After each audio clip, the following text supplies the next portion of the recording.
in preparation and production, brings to the screen in CinemaScope and deluxe color Ernest Hemingway's celebrated novel, considered by most critics the finest and most unique love story of the 20th century.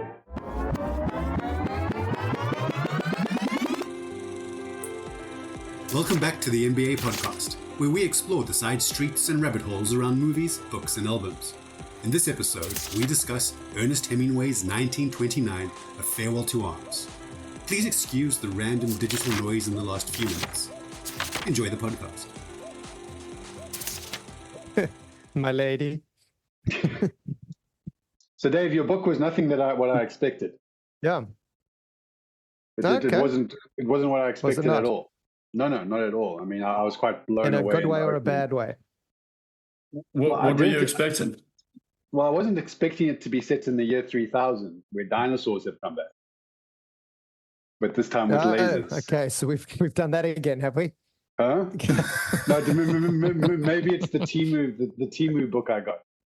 But sorry, possibly. Yeah. Those are the wrong notes. That's my Alvin and the Chipmunks podcast notes. But yeah, don't worry. I did read. I did read the real one. I just imagined maybe it was something different. Good. But also not to be confused with Gregory Clark's book, A Farewell to Arms, ALMS, which is a brief economic history of the world. Oh, very Seriously? Good. I like that.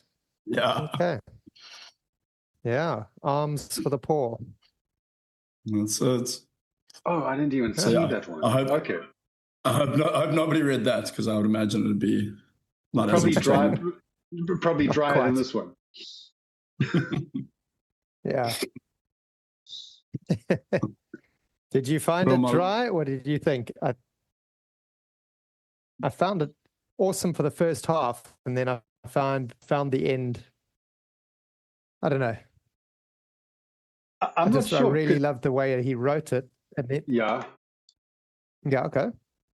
No, I'm saying because we read Hemingway at school. So I mean, the only Hemingway I've read is Old Man and the Sea, that we read with Mr. McGlashan or Mr. Wiggle or someone at school. And I remember that being kind of dry and a little bit bland. Yeah. But that was kind of understandable because the entire story was about an old man in the boat in the middle of the sea. So you couldn't really do too much with that. And all I remember from that is no other characters. Yeah, shin splints, Joe DiMaggio, and catching plankton in a handkerchief. That's all I took away. But then, you read all of Hemingway's really cool quotes about writing, which are really inspiring and really great. Yeah, so sweet. I didn't know what to expect, Dave, but I can definitely say that, in the aftermath, when you read more about him, his style is, what do they call it, minimalistic. It's very much boiled meat and boiled potatoes. It's nutritious and it's good for you, and it'll make you big and strong, but you're not going to find any interesting textures or any interesting flavors. It is really kind of meat and potatoes. And that's his thing, which is great. Because, I mean, I think the first time almost that he mentioned color in the book, it stood out so contrastingly when they're on their way to the horse races.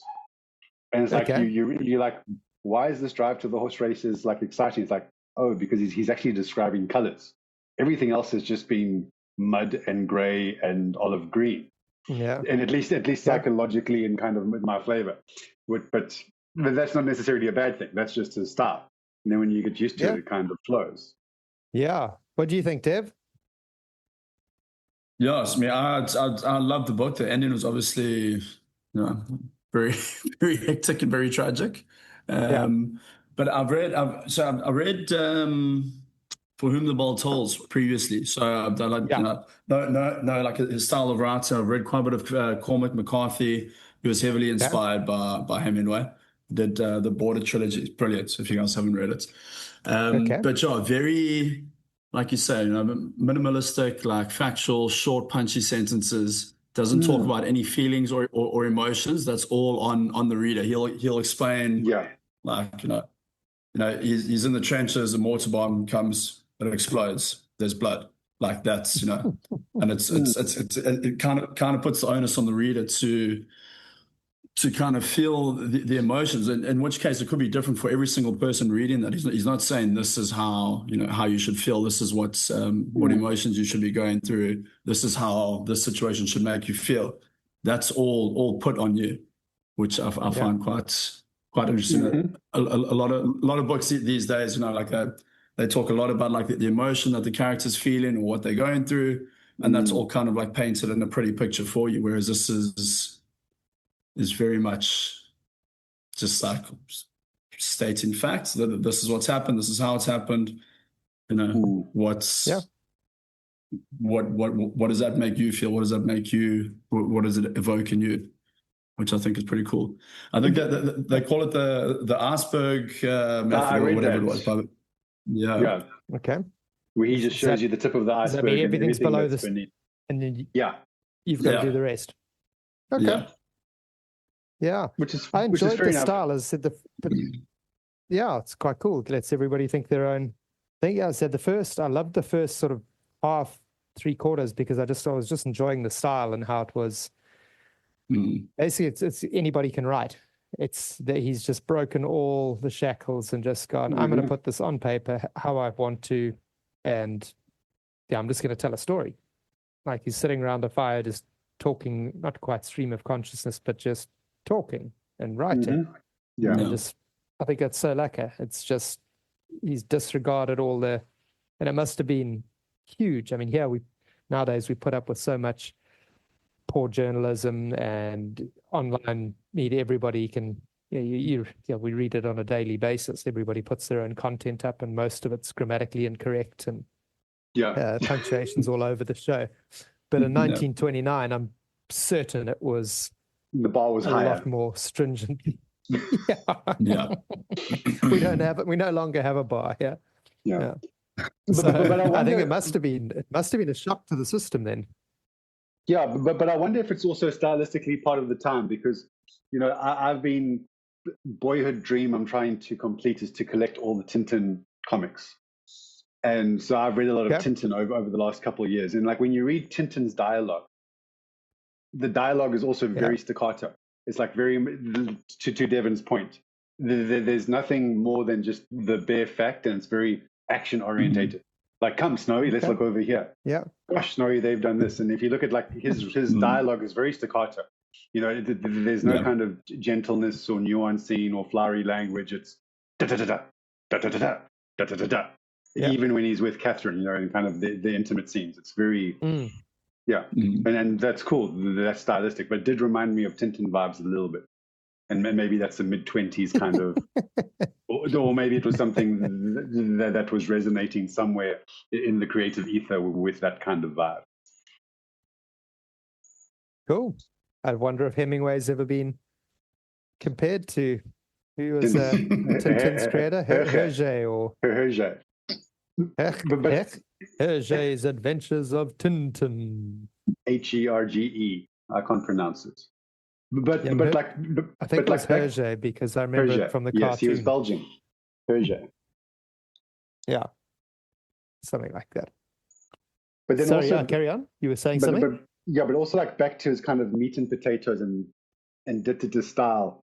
He's got that foreshadowing in the beginning of the book, and the foreshadowing it was by no means subtle at all. But all of a sudden, like the story goes, and it's like, and it's like, oh shit, it's about to get real, and I've got it here. Oh, okay. So it's when Catherine gives him the Saint Christopher, and he's talking to the other guy who says, no, you should wear it. Don't try and keep it safe.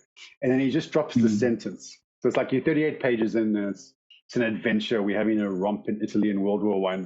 Yeah. And then he just drops the sentence. After I was wounded, I never found him. So like, there's no subtlety in the foreshadowing. It's like shit is going to be happening in the next in the coming pages. Oh, he's going to get wounded. Yeah. But it was kind of a very powerful, even though it lacked all subtlety. It was just like, okay, it hit well. Yeah, I think all of the writing I thought was like that. I said it was freeing, and then you say, well, anybody can write. Just put your ideas down and damn the torpedoes. You don't have to be flowery. See how it comes out. Yeah. tell your story. Yeah, absolutely. No, but it does. You go. No, I was just going to say, but even in like those short prose, it still flows like so effortlessly. You know, like it's just something about it. Yeah, maybe because he's not trying, I suppose. Yeah. But then talking about not trying, and also apparently there were 39 alternate endings that he wrote. Yeah, or 47 alternate. I found 47 or something. You know, so maybe it looks effortless, but maybe it wasn't effortless. You know, maybe great effort was taken to make it look effortless. Yeah. Well, I wonder though, but maybe it was effortless at first because basically it was his life story. But well, not his life story. Sorry, it was based on his experiences in World War One. Yeah. So it wasn't. So it was sort of semi-autobiographical, and then maybe when he overthought it, when he got to the end, to go, how do I finish this thing? Do I finish it the way mine finished? Which is what basically Unrequited Love, or how did it work? He did fall in love with her. He went back to the States. Yeah. And then he went back to the States, and then she married an Italian officer.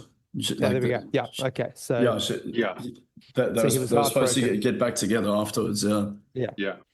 So maybe he figured, maybe it was effortless up to a point, and then he got to that shit. How do I finish this to make it have a little bit of a bang?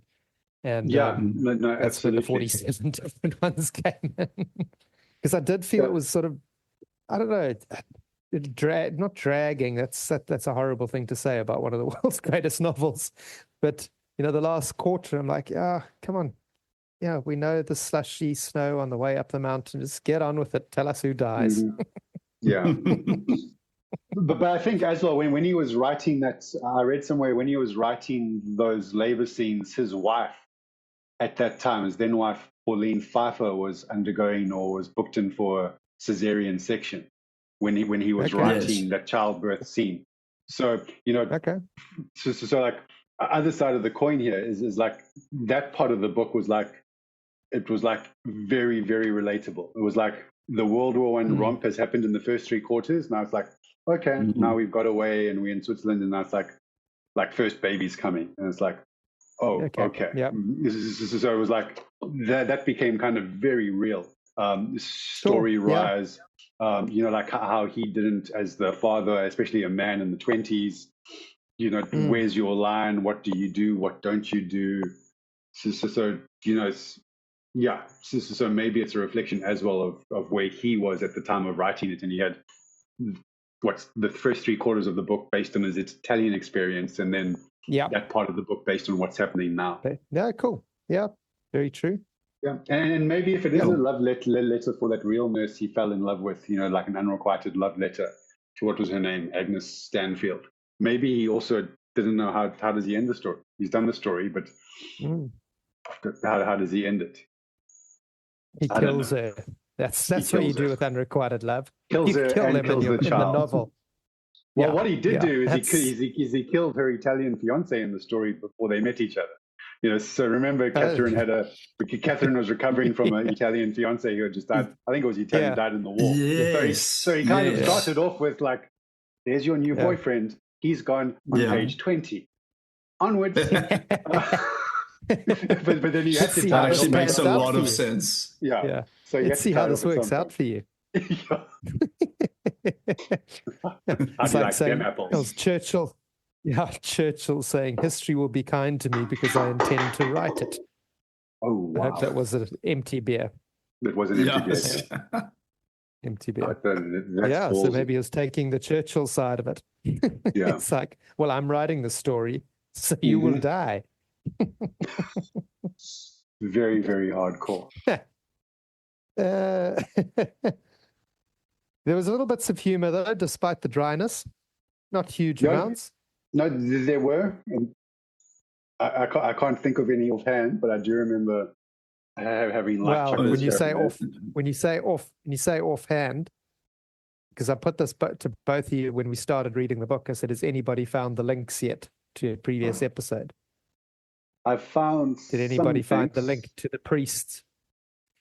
To the priest in. Okay. I Wake didn't Up find Dead Man. Okay, tell us. No. When the soldiers are all mocking the priest in the mess hall in the first few pages. Yeah. And it's every night, priest, 5 against 1. Every night, 5 against 1. Basically. Oh, I missed that.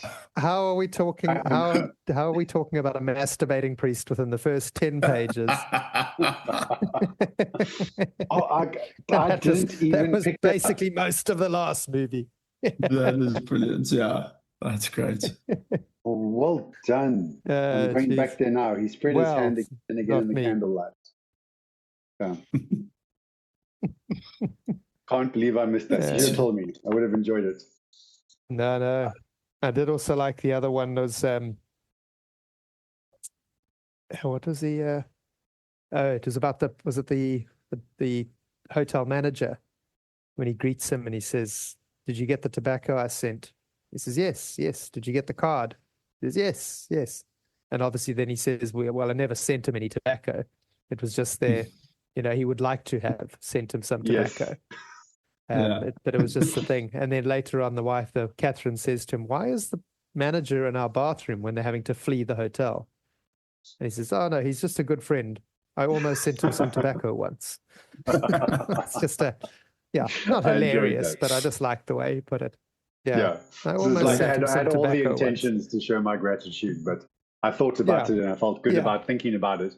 And then I moved on.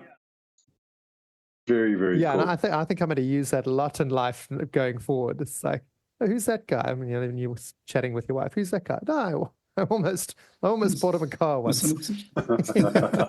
He's a good friend. I almost paid his kid's schooling.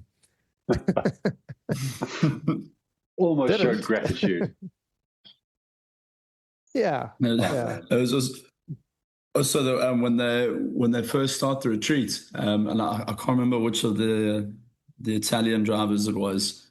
He was saying, "Tenente, you know why I like retreats more than advances?" He's like, "Because we can drink Barbera on retreats."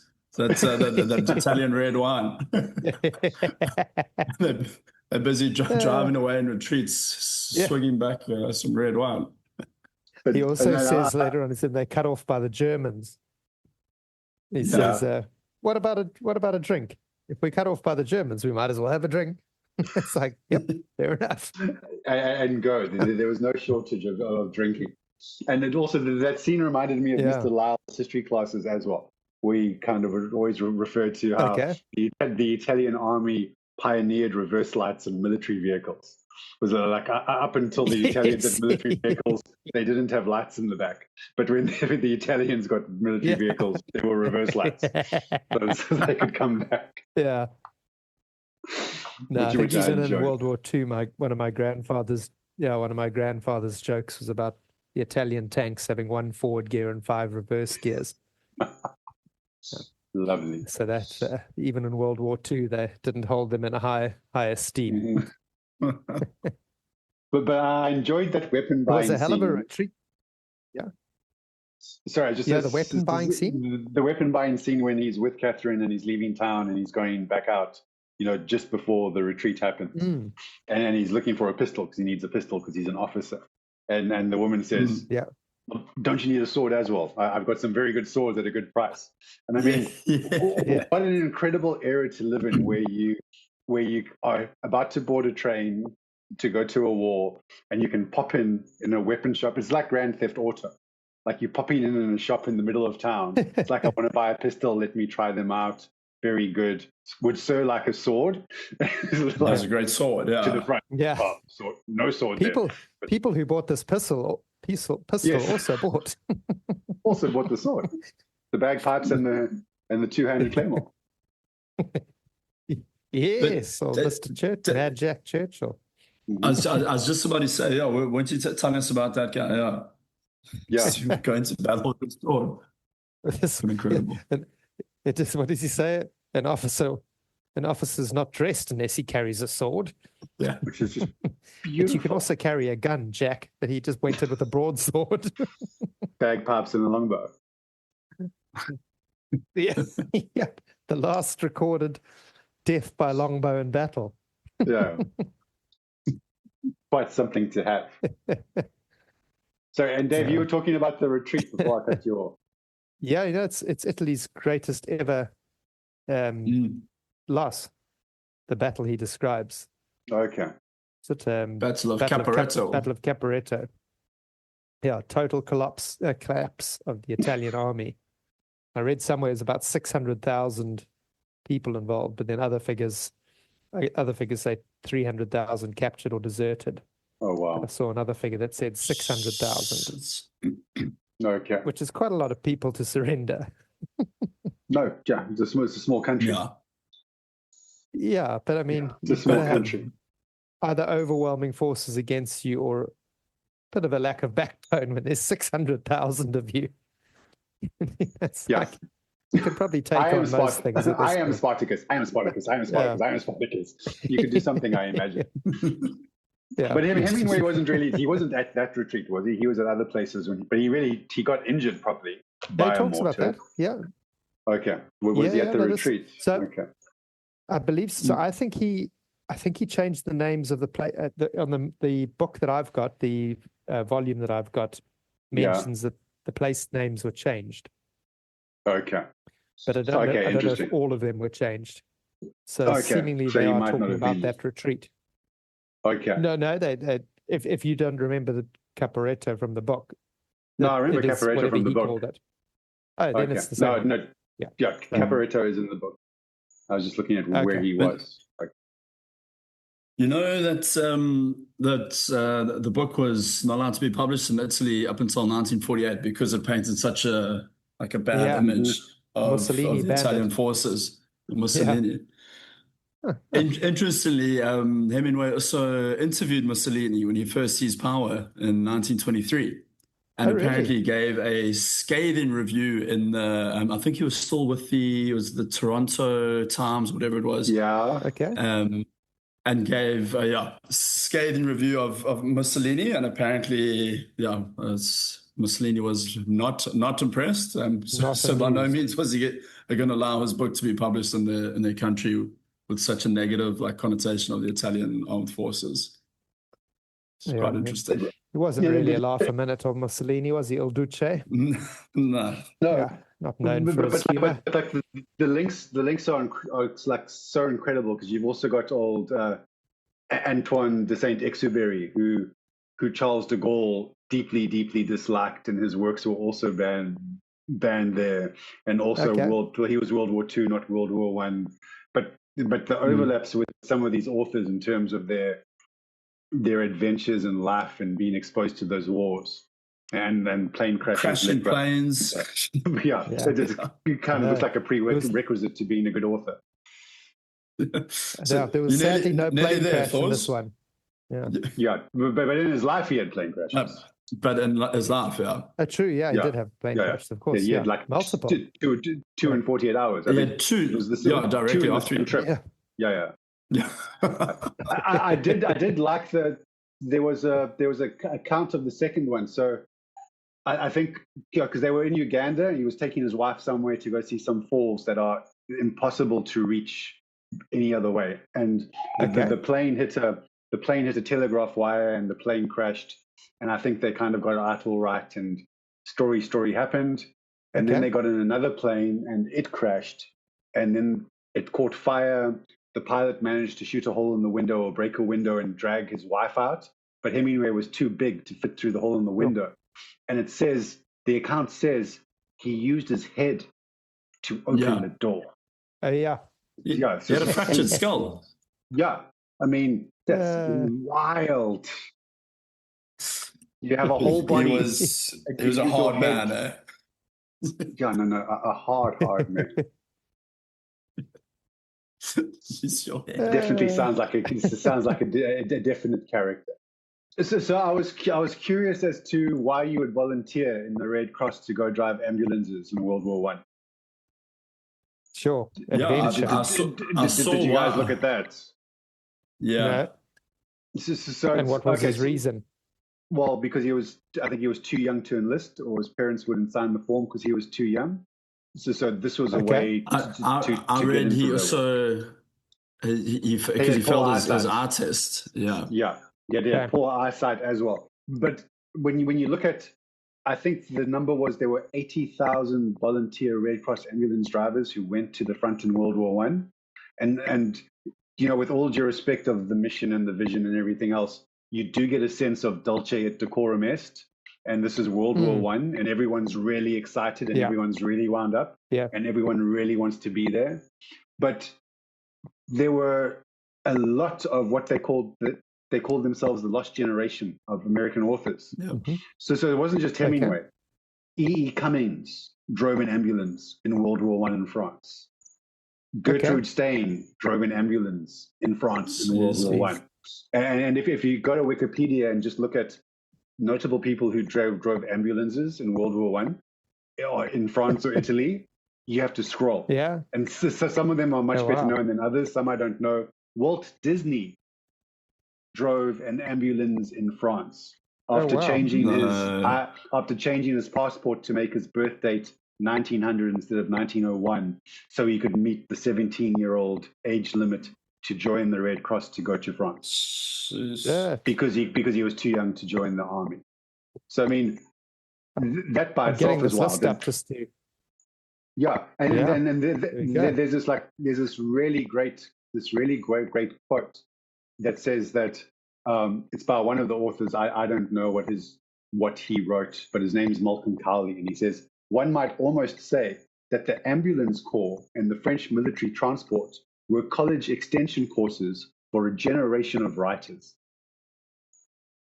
because all of them were there getting their stuff, which is like really kind of, and again, you see them all like Hemingway was influenced by Gertrude Stein, E. Cummings was influenced by Gertrude Stein, and they might not have been mates, but they were all hanging around Paris at the same time. Yeah. Which is, maybe it was more, they couldn't get reporters gigs. I wonder if they couldn't get jobs as reporters, and maybe it wasn't so much dulce et decorum est. Maybe they didn't want to fight, but they wanted to be there to observe and to write. And I don't know. I'm curious. I'd like to read up on all of them and find out where they're pacifists, but they wanted to help. Hemingway did try to sign up for the army. Yes, Hemingway's one aspect of it. Yeah. Okay. There we go. Because Gertrude Stein and Hemingway were mates. She was obviously older, but I mean, they just spent a lot of time together in Paris. And do you know who else Hemingway met and influenced more on the World War II side? And there was a quote by Hemingway in one of our last episodes, but this individual in his recounting of Hemingway quotes it directly from Hemingway told me this. And I found a photograph online today. There's a photograph from 1944 in London of Ernest Hemingway in his late 40s crossing the street with a 26-year-old or 27-year-old Roald Dahl, when Roald Dahl was in the military intelligence. No ways. And by all accounts, I wasn't able to dig too deep, but that Dahl engineered the meeting so that he could meet Hemingway, who was a writer, in order to get, kind of the golden touch or the experience and input from the writer. I stand completely corrected, but those are what a couple of websites I read said that was the point of the meeting. What was Dahl had, I think, written a few short stories or something, but he wanted time with this man, and he was in a position while he was doing that to get that time.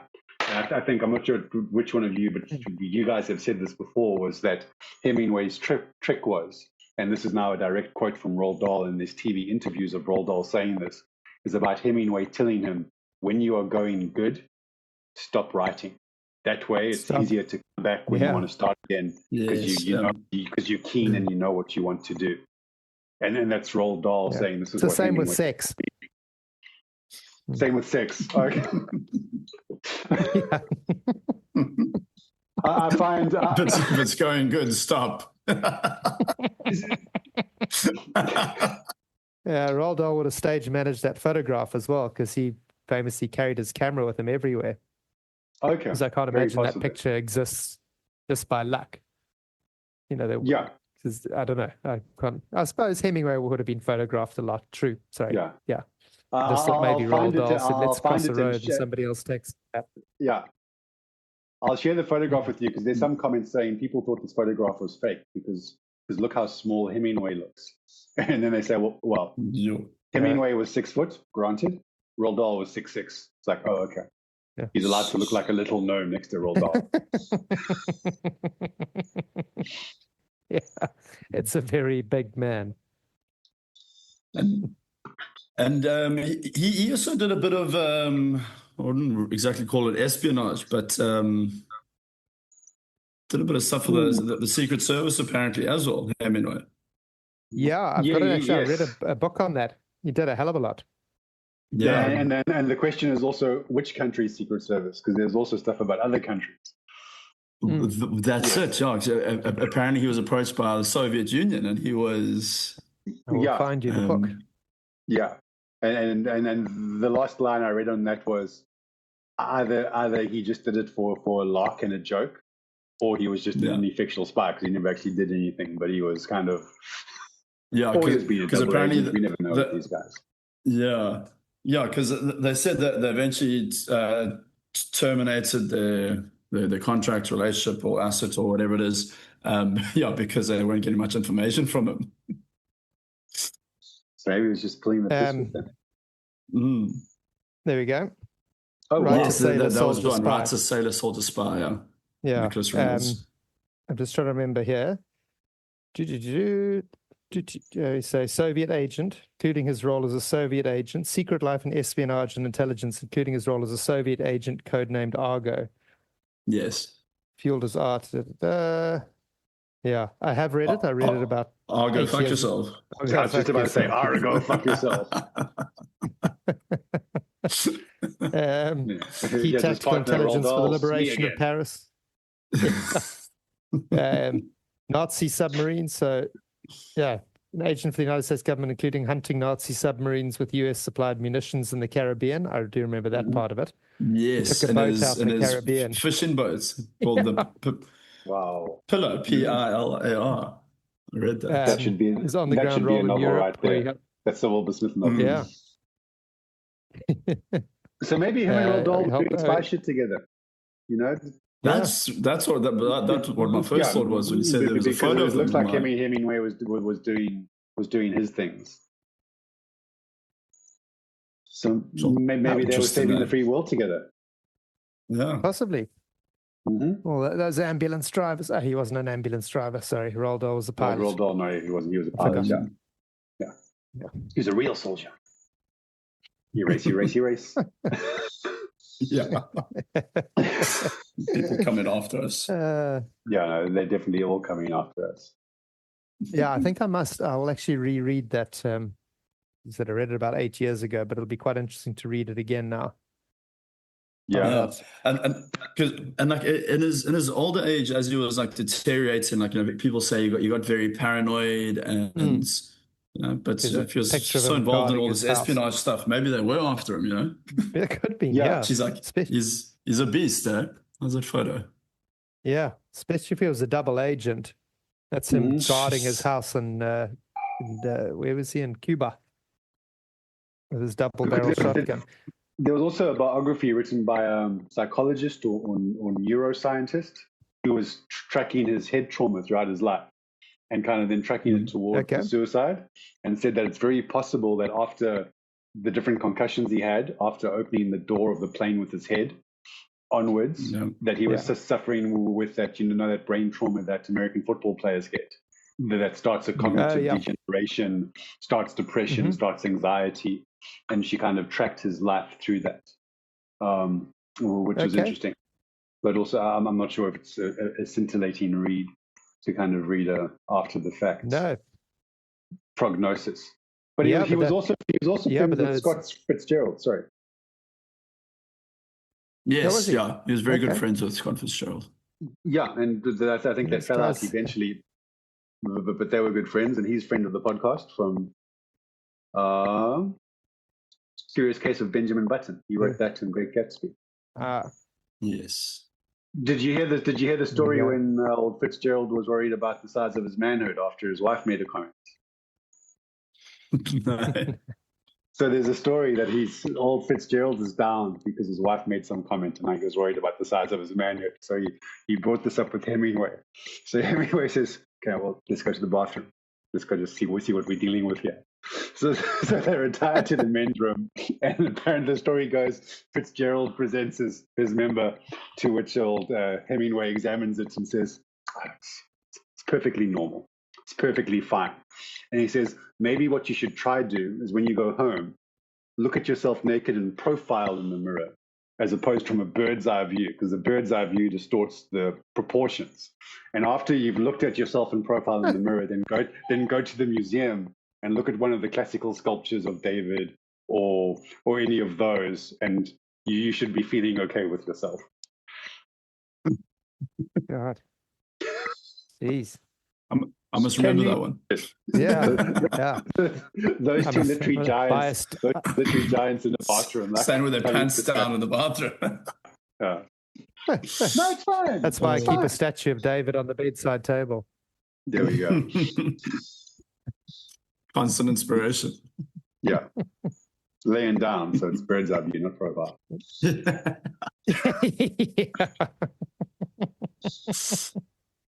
But what a mind. No. Yeah, but it was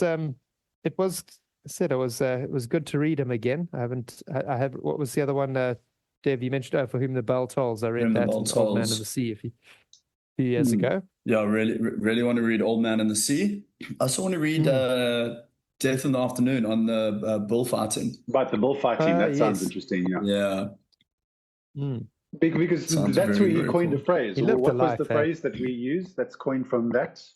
The moment of truth. The moment of truth is a phrase that was coined in that novel when you stab the bull, apparently. Oh, really? I just didn't even know that. Yeah. Okay. So that'd be interesting to read. Yeah. Definitely keen to read him some more. You know, his brother and his son also wrote a couple books. Oh, really? Did not know that. Yeah. Lester was his brother. He wrote his younger brother. He wrote a book on his adventures during World War. Just call them adventures, but I suppose it's pretty fucking terrifying. But during his time in World War II, it's called Sound of the Trumpets. Okay. Oh wow. And then his son wrote 2 books on fly fishing. Also valuable contributions. Cool. That's very valuable contribution to the. Are there any phrases in fly fishing today that relate directly to Hemingway? Did he create new phrases? Homework. I don't think they talk much during fly fishing. Something about 5 fingers, anything like that? Yeah, against the one. Against the one rod. 5 fingers against 1 rod. Although water magnifies it, though, so, you know. From a bird's eye view. That's why the old man went to sea. Correct. And salt water preserves it. And did you guys look at any of the movie adaptations? I looked. I didn't watch any. Was it Cary Grant? I didn't look at them properly. So I saw there was. I saw there was one called. It was like a recent one in the 90s with Chris O'Donnell and Sandra Bullock, but I think that was preluding the events of World War One. Okay, I heard about that one. I haven't seen it. Directed by Richard Attenborough. Yes. Oh wow. Okay. Yeah. Because there are a couple that I didn't realize were adaptations, and they'd kind of taken some artistic license to kind of retell the story, and what's bizarre is like by using metaphor, they made the story a whole lot more literal. So do you know that actor James Franco? He used to be big in the day. He's been quiet for a while. Yeah. So he was in a movie 127 Hours where they retold the story metaphorically through a man rock climbing in the desert. And then at the climatic moment, true story, and then in the climatic moment of this retelling of Ernest Hemingway, he cuts off his own arm and he says goodbye to it in the desert, which is just kind of a really beautiful and poignant retelling. A farewell to arm. Oh, fuck sakes. Oh, Jesus. I can see Dave on a hook there. Twat. See him wanted to charm and be like, no, but it's based on a true story. It actually happened. I've read the fucking book and I've watched the movie. Did you not see the similarities? I didn't know.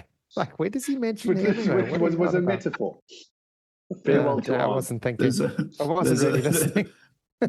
There's an episode in Family Guy as well where Peter Griffin has just lost both his arms, and then the doctor brings up the book as well. Oh no!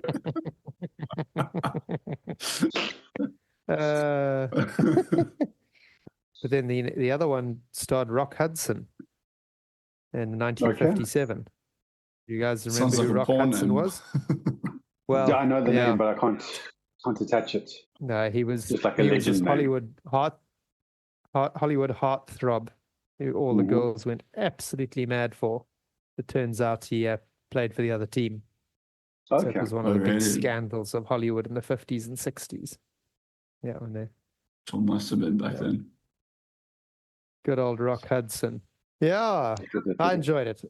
All in all, I enjoyed it. I thought it was good. I think he's got a bit of a future ahead of him, this chap. Yeah. Yeah, no, it was a good reading experience. Thank you, Dave, to get us out of it was very good. Thank you, Dave. Yeah. It's good to read a book again. Well, I know we all read a lot, but I mean to actually sit down and try and clap it in a short space of time. Mm. No, absolutely. Yeah, I enjoyed definitely keeps you motivated. Yeah. But it wasn't a struggle. Yeah, I said it wasn't. It was just the last little quarter where you go, okay, I know this is dragging type thing. But otherwise, I found it really, I found them easy to read. Mm-hmm. Which is and the history which is good for the modern day concentration span. But thanks for bringing me back to Hemingway, Dave. Oh, good. When I read For Whom the Bell Tolls was quite a while ago. So it was very good to come back to him. Yeah. Fun. Good stuff. As I said, he's a decent old scribe. Mm-hmm. But yeah, I think we could go down 1,000 alleyways on his life, but it was a life well lived. I think a biography of his would be incredibly interesting to read, from stolen urinals and six-toed cats and everything else. I think it would be quite a romp through life. Yeah, he lived a fuller life than most. She's very strange, very moody. Who knows? She might even prefer you to me. Well, that's all for this episode. Thanks for listening. Join us next time when we explore ska pop phenomenon Madness's 1982 compilation album, Complete Madness. 44 years and 18 more best of collections later, they're still going strong. Exciting times. Until next time. Tell you what I'll do, Kat. Get me another bottle of brandy and I'll marry you. You mean that just for a bottle of brandy you'd make an honest woman of me?